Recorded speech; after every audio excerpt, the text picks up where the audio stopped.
I think a lot of people are finally starting to realize just how dishonest the media are when they talk about what's happening in Palestine as clashes. If these were videos from Ukraine, if they showed Russian soldiers abusing Ukrainians, it would be front page news. You would have no problem looking at that and calling that violence. But because it's happening to Palestinians, oh, now it's a clash. Oh, it's both sides.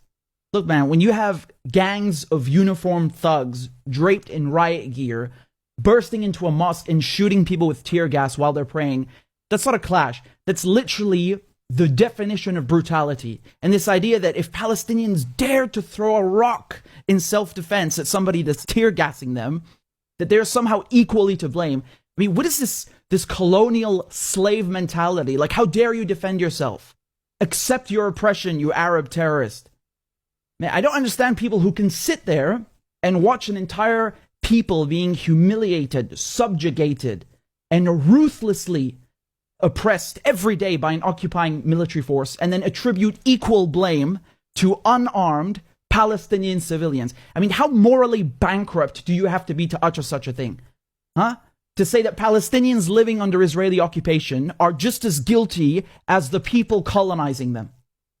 And then they sell you this idea, this fairy tale that Israel's a democracy, while they're openly beating journalists, beating medics, beating worshippers, beating women. Where are all the Western feminists? You want to talk about women's rights, but when Palestinian women are being beaten in the street, suddenly you have nothing to say? Look at this Israeli thug swiping his baton on this poor Palestinian woman, breaking her arm for no reason. Where are the champions of women's rights? Where is the outrage in the West? I guess it's her fault for not being born Ukrainian. Maybe if she was Ukrainian instead of Palestinian and Muslim, then people would care. Do you know how insulting that is? To go into a holy place while people are praying during Ramadan, beat them up, handcuff them, and just throw them around like sacks of meat.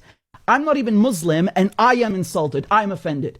And I shudder to think what would happen if Palestinians went into a synagogue and started firing tear gas at people while they're praying. The reaction around the world would be nuclear, and rightfully so.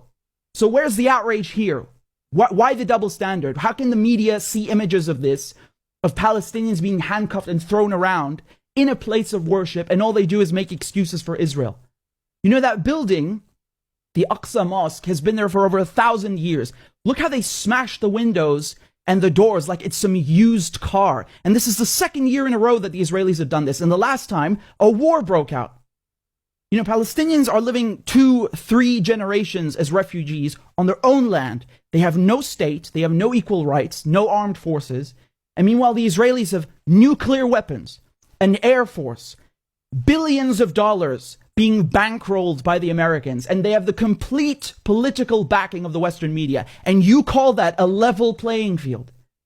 There is nothing about this that is even remotely comparable. Anybody calling this a clash or going, oh, it's complicated, is either clueless or being dishonest. And the media, they always have these colorful, creative ways to avoid saying that Israel is occupying Palestine.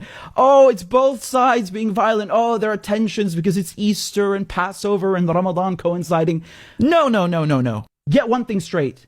There are no tensions between Muslims and Christians and Jews. There are only tensions between colonizers and the colonized.